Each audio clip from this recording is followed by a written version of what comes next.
আমাদের গ্রামের রহিম সাহেব কোরবানির জন্য অনেক বড় একটি গরু কিনেছে। কোরবানির দিন গরু কোরবানির পরে তারা কি আমাদেরকে সেখান থেকে একটু গরুর গোশত দিবে মা? জিটি ইসলামিক কার্টুন, ইসলাম, আদব শিক্ষা ও নৈতিকতায় সমৃদ্ধ।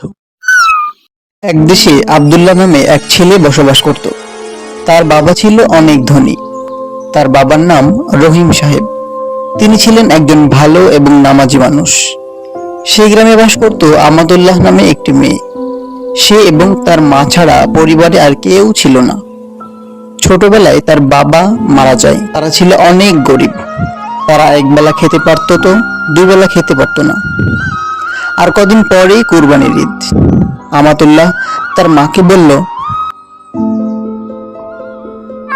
মা, আমরা তো অনেক দিন গরুর গোশত খাইনি। আমার না খুব গরুর গোশত খেতে মন চায় মা। একথা শুনে তার মা বলল, মন খারাপ করো না মা আমার। আমারও তো ইচ্ছে করে তোমাকে একবেলা গরুর গোশত রান্না করে খাওয়াতে, কিন্তু আমাদের যে গরুর গোশত কেনার সামর্থ্য নেই মা। আমাতুল্লাহ বলল, আচ্ছা মা, আর কদিন পরেই তো কোরবানির ঈদ। সবাই তো গরু কোরবানি দিবে, তখন কি কেউ আমাদের একটু গরুর গোশত দিবে মা? জানি না রে মা, সারা বছর পরে কোরবানি আসে আমাদের মতো অসহায়দের মুখে হাসি ফোটাতে। আল্লাহর কাছে দোয়া করো মা, আল্লাহ যেন আমাদের জন্য একটু গরুর গোশতের ব্যবস্থা করে দেন। এই বলে তারা কোরবানির জন্য অপেক্ষা করতে থাকলো। এদিকে গ্রামের সবচেয়ে ধনী রহিম সাহেব কোরবানি দেওয়ার জন্য অনেক বড় একটি গরু কিনে আনে। গরু দেখে তো আব্দুল্লাহ মহা খুশি। রহিম সাহেবের গরু কেনার খবর পুরো গ্রামে ছড়িয়ে গিয়েছে। গরু দেখার জন্য গ্রামে অনেক মানুষ সেখানে ভিড় করে। সেখানে আমাতুল্লাহ গরুটি দেখতে আসে। গরুটি দেখে আমাতুল্লাহ বাড়িতে গিয়ে তার মাকে বলল, মা জানো, আমাদের গ্রামের রহিম সাহেব কোরবানির জন্য অনেক বড় একটি গরু কিনেছে। কোরবানির দিন গরু কোরবানির পরে তারা কি আমাদেরকে সেখান থেকে একটু গরুর গোশত দিবে মা?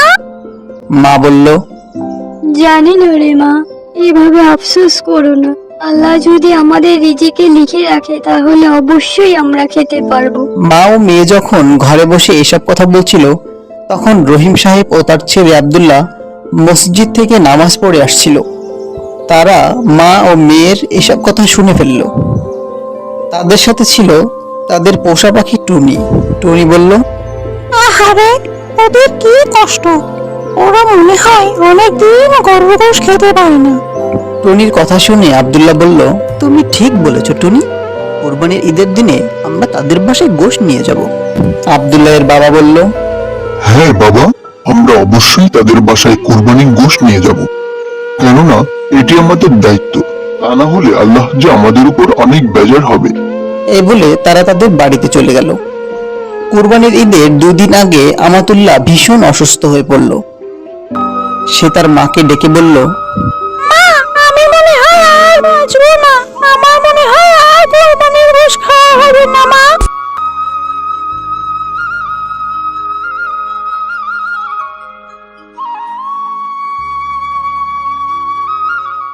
ঈদের দিন রহিম সাহেব, আব্দুল্লাহ এবং তাদের টুনি কোরবানির গোশত নিয়ে তাদের বাড়িতে উপস্থিত হলো। রহিম সাহেব দরজার কাছে গিয়ে আমাতুল্লাহ নাম ধরে ডাক দিল। আমাতুল্লাহ, মা আমাতুল্লাহ, তোমাদের জন্য গরুর গোশত নিয়ে এসেছি মা। কোথায় তোমরা? রহিম সাহেবের ডাক শুনে আমাতুল্লাহর মা ঘর থেকে বেরিয়ে আসলো। আমরা আপনাদের জন্য গরুর গোশত নিয়ে এসেছি। আমরা সেদিন আপনাদের বাড়ির পাশ দিয়ে যখন যাচ্ছিলাম, তখন শুনছিলাম আমাতুল্লাহ খুব গরুর গোশত খেতে চাইছিল। আমরা তার জন্য গরুর গোশত নিয়ে এসেছি। কোথায় সে? তাকে তো দেখছি না। আমার আমাতুল্লাহ আর বেঁচে নেই বাবা। সে ঈদের আগের দিন রাতেই মারা গিয়েছে। তোমাদের কোরবানির গোশত আর আমার আমাতুল্লাহ খেতে পারলো না। একথা শুনে আব্দুল্লাহ, আব্দুল্লাহর বাবা এবং টনি বন্ধু দীর্ঘশ্বাস ছেড়ে কষ্ট পেল। তারা আমাতুল্লাহর জন্য দোয়া করল, আল্লাহ যেন আমাতুল্লাহকে জান্নাতে মেহমান করে নেন।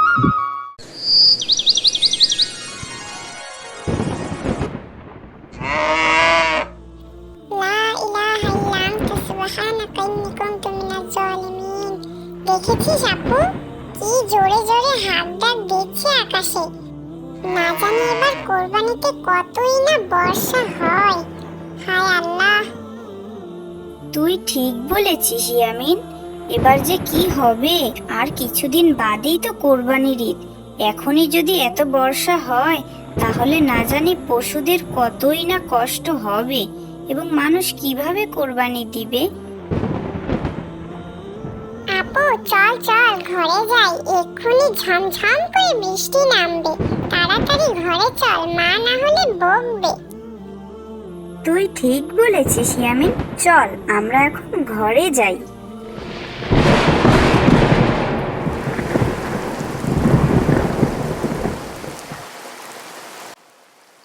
দেখেছিস আপু, কি ভারী বৃষ্টি হচ্ছে, না জানি বন্যা হয়ে যায়।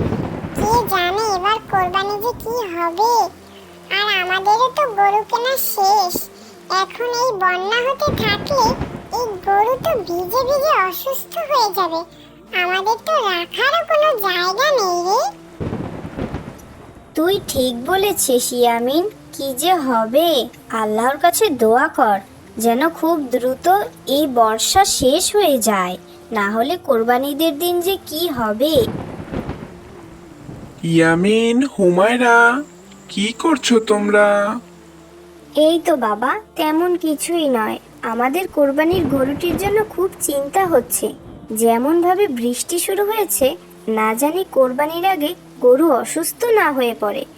আরো কত মানুষই তো গরু কিনেছে, কত হাট বসেছে, কি যে হবে এই বর্ষায়। তুই ঠিক বলেছিস আপু, আমাদের জন্য শুধু চিন্তা নয়, অনেক মানুষের জন্যই চিন্তা হচ্ছে। এমন ভাবে বৃষ্টি হতে থাকলে কি হবে এই পশুদের। তোমরা ঠিক বলেছো ইয়ামিন, আসলে এটা বেশ চিন্তার বিষয়। আমিও খুব চিন্তা করেছি, তবে তোমাদের মতো এত গভীর করে চিন্তা করা হয়নি। আসলেই দিন দিন যে বৃষ্টির হার বাড়ছে, এমন বাড়তে থাকলে তো এবার অনেক ক্ষতি হয়ে যাবে। তোমরা বেশি চিন্তা করো না, আল্লাহ ভরসা। আল্লাহ যা করবে ভালোর জন্যই করবে। তোমরা শুধু নামাজ পড়ে দোয়া করো। তুমি ঠিক বলেছ মা, কিন্তু আসলে আমাদের কিছু একটা করতে হবে যাতে এই কোরবানির পশুদের কোনো ক্ষতি না হয়। আর কিছুদিন বাদে ইনশাআল্লাহ বর্ষা ঠিক হয়ে যাবে, কিন্তু কোরবানির পশু পাখি যদি অসুস্থ হয়ে পড়ে তাহলে এদের কিভাবে আমরা ঠিক করব এই অল্প কিছু দিনের মধ্যে। তার চেয়ে এদের নিরাপদ একটা স্থানে রাখা উচিত। আর পানিতে সবকিছুই প্রায় অল্প অল্প করে ডুবে যাওয়া ধরেছে। দিন যত বাড়বে পানি ততই বাড়বে। এর জন্য একটা নিরাপদ স্থান এদের খুবই দরকার। তুই ঠিক বলেছিস ভাই আমার। নিশ্চয়ই আমরা ভেবেচিন্তে খুব ভালো একটি উপায় বের করব। ইনশাআল্লাহ, আল্লাহ নিশ্চয়ই আমাদের জন্য উত্তম কিছু রেখেছেন। তুমি ঠিক বলেছো ইয়ামিনের বাবা। আচ্ছা, এখন চলো আমরা সবাই দুপুরে খেতে বসি, খাবার হয়ে গিয়েছে। না মা, আমরা এখন কিছু খাবো না, বরঞ্চ আমরা কিছু শুকনো মুড়িও চিড়ে নিয়ে নৌকা নিয়ে আমি ও ইয়ামিন গিয়ে দেখি গ্রামের কি অবস্থা। অনেকেরই ঘরে খাবার নেই। আমরা যদি পারি এতটুকু তাদের জন্য করতে, তাহলে এ দিয়ে অন্তত তাদের পেট না ভরতে পারলেও খিদে তো কমবে, তাই না বলো? আমরা গিয়ে গ্রামটা একটু ঘুরে দেখে আসি মা। তোমরা খেয়ে নাও, আমরা এসে খেয়ে নেব। তুই ঠিক বলেছিস আপু, চল চল, গিয়ে গ্রামের মানুষদেরও দেখা হলো আর কোরবানির পশুদেরও আমাদের একটু দেখা হলো। চল চল আপু, দেরি না করে এক্ষুনি চল নৌকাটা নিয়ে। ছোট হয়েও তোমরা বড়দের মতো কত চিন্তা করছো। আল্লাহ তোমাদের ভালো করুন। চল আপু, দেরি না করে আমরা এক্ষুনি বেরিয়ে পড়ি। বৃষ্টি অনেকটাই কমে গিয়েছে এবং আকাশও পরিষ্কার হয়ে গিয়েছে, তবে পানি মনে হয় কমেনি। চল আপু চল। কি অবস্থা দেখ আপু, সবার হাঁটু পর্যন্ত পানি এবং সবার পশু পাখি কেমন দাঁড়িয়ে আছে। আহারে কি মায়া লাগছে। ও ইয়ামিন, ইয়ামিনের বোন, তোমাদের অনেক অনেক ধন্যবাদ। এই বিপদের দিনে তোমরা ছোট হয়েও আমাদের দেখতে আসলে। এই গ্রামের বড় বড় ব্যক্তিরা দালানে উঠে বসে আছে, আমাদের কেউ খোঁজ নেয়নি কো, কেউ খোঁজ নেয়নি। আমাদের চিন্তা না হয় বাদই দিলাম, এই কোরবানির জন্য পশুগুলোর কি হবে একটু বলো দেখিনি। চিন্তা করেই তো দিশে পাচ্ছি নে, কি যে হবে। আল্লাহ তুমি রহম করো। চিন্তা করো না দাদিমা, আমরা নিশ্চয়ই যে কোনো ব্যবস্থা নিচ্ছি, তোমরা কোনো চিন্তা করো না। আচ্ছা আপু, ঘর বাড়ি না হয় ডুবে গেল, কিন্তু কলা পাতা দিয়ে যদি আমরা একটি সুন্দর করে ঘর করি এবং সেই ঘরে যদি আমরা সমস্ত পশুগুলো নিয়ে রাখি, তাহলে কেমন হয় বলতো? মানুষ না হয় ঠিকই ভেসে নৌকায় থাকতে পারলো, কিন্তু পশুগুলো তো আর থাকতে পারবে না। ওদের জন্য না হয় আমরা একটা আশ্রয়ের ব্যবস্থাই করলাম, এতে করে পশুগুলোও সুস্থ থাকলো এবং মানুষ কোরবানিও সুন্দরভাবে দিতে পারলো। কেমন হয় বিষয়টা বলতো? ইয়ামিন, তুই তো দারুণ এক আইডিয়া বের করেছিস। মাশাআল্লাহ মাশাআল্লাহ। চল দেরি না করে এক্ষুনি আমরা কলা পাতা নিয়ে একটি সুন্দর করে ঘর বানিয়ে ফেলি, তারপরে গ্রামের সব গরু ছাগল নিয়ে ওখানে রাখবো। দেখবি গ্রামের মানুষ সবাই এতে খুশি হবে। দেরি না করে এক্ষুনি চল।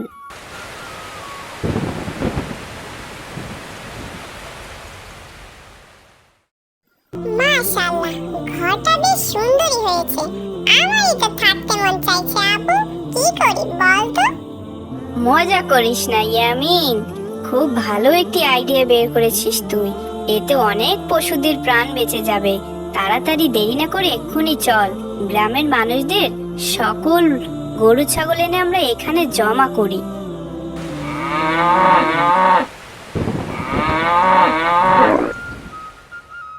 দেখেছিস, ছোট হয়েও কি সুন্দর ওদের মাথায় বুদ্ধি।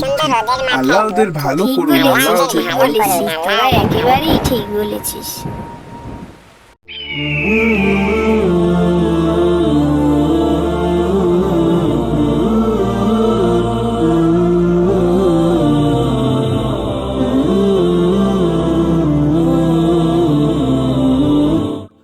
দেখতে দেখতে আমরা প্রায় এই গ্রামেরও শেষ মাথায় চলে এসেছি, আলহামদুলিল্লাহ। তবে আজকের রাতটা মনে হয় এই গ্রামেই আমার পার করতে হবে, কিন্তু আল্লাহ চাইলে আমি কালকেই আমার গন্তব্যস্থানে পৌঁছাতে পারবো ইনশাআল্লাহ। এই শেষ বিকেলেই একটি নিরিবিলি স্থানে উটটিকে বেঁধে রেখে যদি আশ্রয় নিতে পারতাম, তাহলে কাল খুব ভোরেই ঘুম থেকে উঠে আমি রওনা দিতে পারতাম। আচ্ছা, এখানটা তো বেশ নিরিবিলিই রয়েছে। আমি এই গাছের ছায়ায় না হয় আশ্রয় নেই, আর উটটিকে পাশেই না হয় রেখে দেই।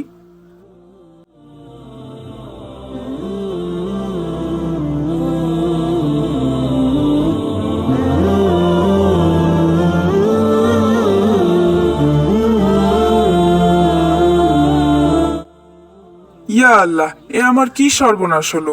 আমার উটটি কোথায় চলে গেল? নাকি কেউ নিয়ে গেল? ইয়া আল্লাহ, এ তুমি আমায় কি পরীক্ষায় ফেললে? না, আমি আমার আল্লাহকে ভুলে যেতে পারি না। তিনি যদি চান তাহলে আমি আমার উটকে অবশ্যই ফিরে পাবো। হে আল্লাহ, আমি আমার সাধ্যমতো চেষ্টা করছি। তুমি যদি চাও তাহলে অবশ্যই আমি আমার উটকে ফিরে পেতে পারি। এখন সবই তোমার হাতে, আমি শুধুমাত্র তোমারই ভরসায় রয়েছি।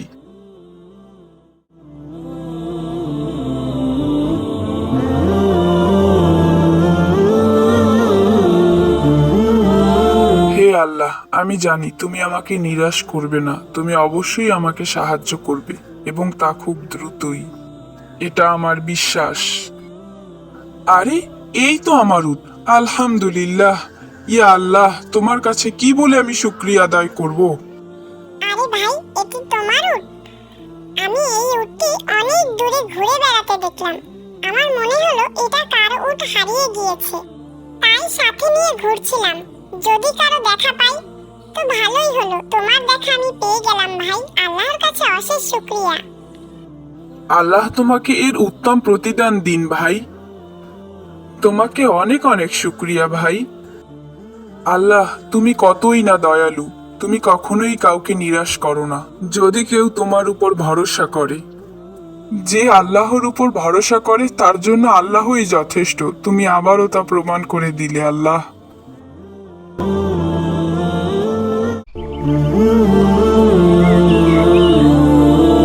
কি যে করি, ভালোই লাগছে না।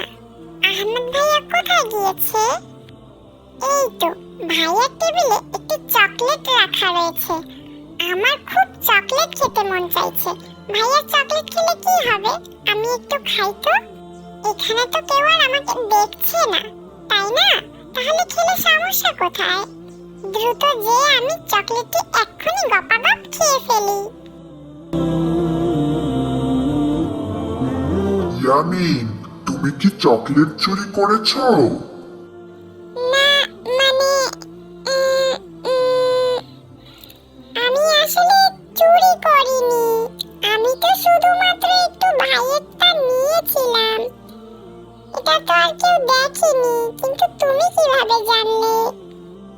কিন্তু ইয়ামিন, মহান আল্লাহ তাআলা তো সব দেখেন। তিনি অন্ধকার, আলো, রাত, দিন সব সময় আমাদের সাথে থাকেন এবং তিনি সবকিছুই পর্যবেক্ষণ করেন।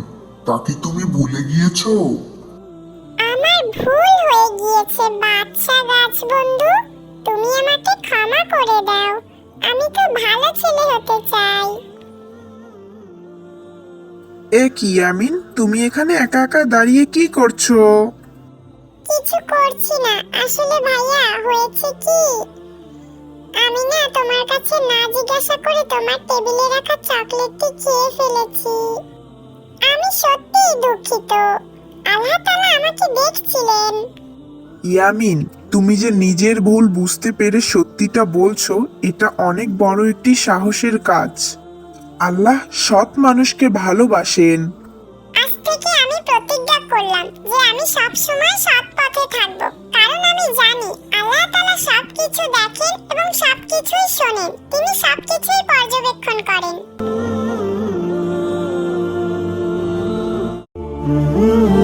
হে মুসল্লিগণ, আজ আমরা কুরবানির কিছু গুরুত্বপূর্ণ এবং তাৎপর্য নিয়ে কথা বলবো।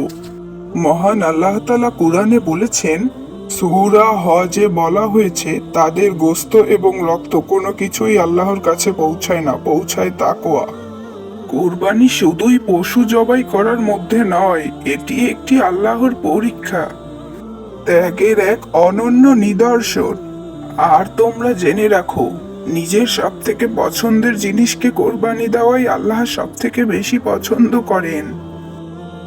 মা, আমি চাই এবার কোরবানিতে আমিও কোরবানি দেব। আমি যে একটি মুরগি পালি, সেই মুরগিটি দিয়ে আমি এবার কোরবানি দেব।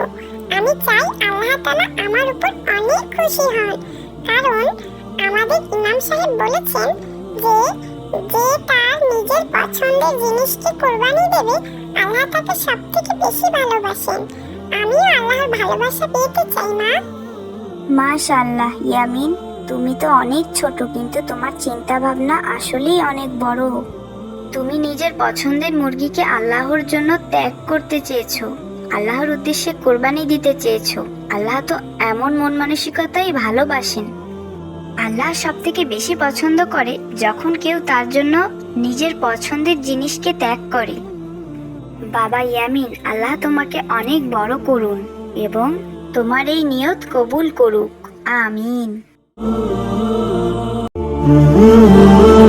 আরে আরে, কই গেলি রে? কই গেলি রে হতচ্ছাড়া? এখনো তুই জঙ্গলে যাচ্ছিস না? কাঠ কেটে আনবি কখন আর বাজারে তা বিক্রি করতে যাবি কখন? হ্যাঁ, লাট সাহেব যেন কোন জায়গার? মা তো মরে গিয়ে বেঁচে গেছে, যত জ্বালা সব আমার। এই তো আসছি মা। পুকুর ঘাটে জামা কাপড় ধুতে দেরি হয়ে গেল, এক্ষুনি যাচ্ছি মা। আবার মুখে মুখে কথা বলা হচ্ছে, দিন দিন যেন সাহস বেড়েই চলছে। কথা না বাড়িয়ে কাঠ কেটে বিক্রি করে টাকা এনে আমায় উদ্ধার করতো। আর তোকে না নিষেধ করেছি আমাকে মা বলে ডাকবি না? আমাকে একমাত্র আমার ছেলেই মা বলে ডাকবে, তুই ডাকবি না। এমন করে বলো না মা। সেই ছোটবেলায় মা মারা গিয়েছে, তারপর থেকে তোমাকে পেয়েছি। তোমাকেই আমি মা বলে ডাকি, তুমিই আমার মা। হয়েছে হয়েছে, আর ন্যাকামি করতে হবে না। এখন দ্রুত যে আমাকে উদ্ধার কর। মা, বলছিলাম কি, কিছু খেতে দেবে? অনেক খিদে লেগেছে, সেই সকালবেলা উঠেছি, এখন পর্যন্ত কিচ্ছুটি খাইনি। কিছু থাকলে খেতে দাও মা। আরে না না, এখন কিসের খাবার? আগে জঙ্গল থেকে বাড়ি আয়, তারপর খেতে দেব। তাড়াতাড়ি যা। তোর বাবা বাড়ি আসার আগেই যেন আসা হয়, কোথাও গিয়ে আবার ঘাপটি মেরে বসে থাকা যেন না হয়। আর তোর বাবা যদি এসব জানতে পারে তাহলে কিন্তু তোর খবর আছে, বলে দিলাম। না না মা, আমি বাবাকে কিচ্ছু বলবো না। তুমি আমাকে কিছু বলো না মা, আমি বাবাকে কিচ্ছু বলবো না। আমি এখন যাই মা, আমি তাড়াতাড়ি ফিরে আসবো। ছোট থাকতেই মাকে হারিয়েছি, তারপর বাবা আমার জন্যই এই মাকে বিয়ে করলো। কিন্তু সে যে আমাকে একটু চোখে দেখতে পারে না। সে তার ছেলেকেই ভালোবাসে, কিন্তু আমাকে একটু ভালোবাসে না, খেতে দেয় না, আমার সাথে কত অত্যাচার করে। আমি আর সইতে পারছি না আল্লাহ, তুমি আমাকে ধৈর্য দাও।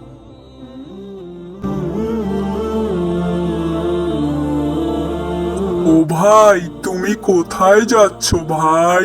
একটু এদিকে আসো না। কে যেন ডাকলো মনে হলো না? এই যে ভাই, আমি এদিকে ভাই, একটু আসো না ভাই। আরে তুমি তো একটি গাছ, গাছ হয়ে তুমি কিভাবে কথা বলছো? আমি তোমাকে সব পরে বলছি, তুমি আগে আমায় একটু পানি খাওয়াতে পারো বন্ধু? নিশ্চয়ই, কেন নয়। তুমি একটু অপেক্ষা করো বন্ধু, আমি এক্ষুনি আসছি তোমার জন্য পানি নিয়ে।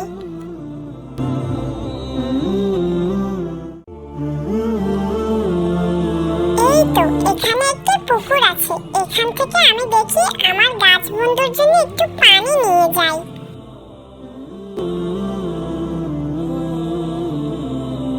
তোমাকে অনেক অনেক ধন্যবাদ। তোমার নাম কি বন্ধু? আমার নাম বিনিয়ামিন। বন্ধু, আজকে আর কোনো কথা নয়, আমার এক্ষুনি যেতে হবে, আমার অনেক দেরি হয়ে গিয়েছে। ও, তুমি সেই বিনিয়ামিন। তোমাকে তো আমি চিনি, তোমার সব কথা আমি জানি। কি বলছো বন্ধু, তুমি আমার সব কথা কিভাবে জানো? প্রকৃতি বন্ধু, প্রকৃতি তোমার সব কষ্টের কথা জানে, আর আমিও তো প্রকৃতিরই একজন। আজকে পানির তৃষ্ণার কারণে তোমার সাথে আমার দেখা এবং কথা হয়ে গেল বন্ধু। তুমি আসলেই অনেক ভালো একজন মানুষ, কিন্তু তোমার সৎমা তোমাকে অনেক অত্যাচার করে, আমি তা জানি বন্ধু। তুমি কিচ্ছু চিন্তা করো না বন্ধু, মহান আল্লাহ তাআলা একদিন সব ঠিক করে দেবেন ইনশাআল্লাহ। তাই যেন হয় বন্ধু, তুমি আমার জন্য দোয়া করো। আমি আজ আসি, আবার দেখা হবে।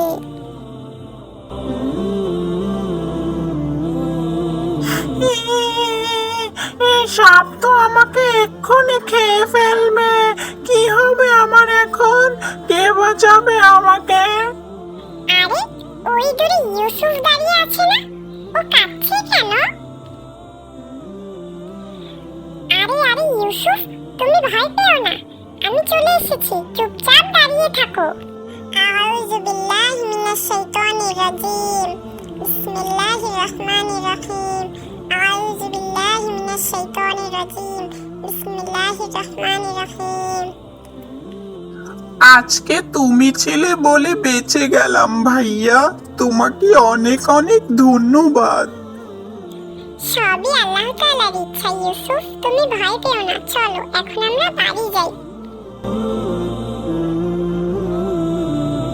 এতক্ষণে তোর আসার সময় হইল ইয়ামিন? এতক্ষণ কই ছিলি? আজকে তোর খবর আছে। দাঁড়াও মা, ভাইয়াকে কিছু বলো না। আজকে জানো, ভাইয়ার জন্য আমি বেঁচে গিয়েছি। একটা সাপ আমার দিকে তেড়ে আসছিল, এমন সময় ভাইয়ের সাথে দেখা। ভাইয়া সাপটাকে আউযুবিল্লাহি মিনাশ শাইতানির রাজিম বলে তাড়িয়ে দিয়েছেন। ভাইয়ের জন্যই আজকে আমি বেঁচে আছি। তুমি ভাইয়াকে আর কষ্ট দিও না মা। তুই আমাকে মাফ করে দে ইয়ামিন, আমার অনেক বড় ভুল হয়ে গিয়েছে, আমি বুঝতে পারিনি, আমি না বুঝে তোর উপর দিনের পর দিন অন্যায় করেছি। আজকে তোর জন্যই আমার ছেলেটা বেঁচে গিয়েছে, তোকে অনেক অনেক ধন্যবাদ। আজকের পর থেকে তোর আর জঙ্গলে যাওয়া লাগবে না, তুই আমাদের সাথেই থাকবি, আর তোকে আমি আর কখনো কষ্ট দিব না। হায় আল্লাহ, তুমি আমাকে মাফ করে দাও। না না, এ কি বলছো মা? আমি কিছু মনে করিনি, আমি কষ্টও পাইনি। তুমি যে নিজের ভুল বুঝতে পেরেছো, এই অনেক। সবই আল্লাহর ইচ্ছা, আলহামদুলিল্লাহ। গাছ বন্ধুর দোয়ার কারণেই হয়তো আজকে আমার সৎমা নিজের ভুল বুঝতে পেরেছে।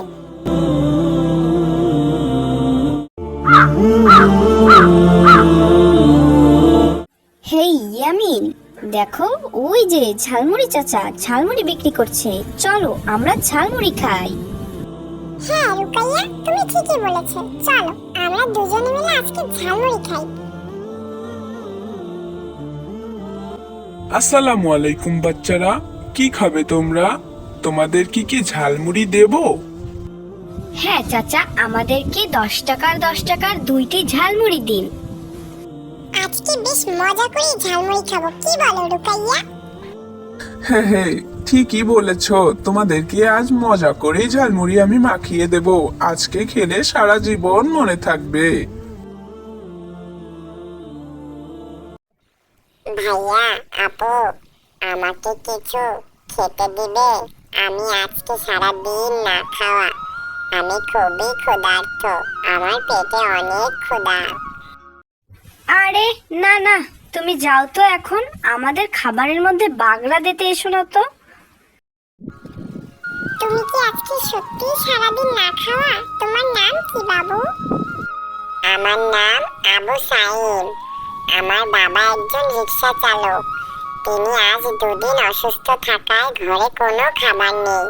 আমি বাধ্য হয়ে আজকে রাস্তায় নেমেছি। যদি আপনারা আমাকে একটু সহযোগিতা করেন তাহলে আমার ভীষণ উপকার হবে। আমি সারা জীবন আপনাদের জন্য দোয়া করব। আহারে, বাচ্চাটার মনে কতই কষ্ট। আরে চাচা, আপনি কথা না বাড়িয়ে ঝালমুড়ি বানান তো।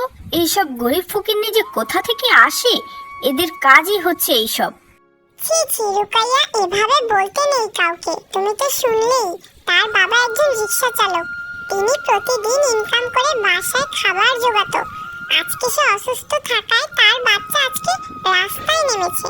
আমাদের অবশ্যই ওকে সাহায্য করা উচিত। তুমি সাহায্য না করে ওকে এত বেশি কথা বলছো, সত্যি আমি অবাক হয়ে পড়েছি রুকাইয়া।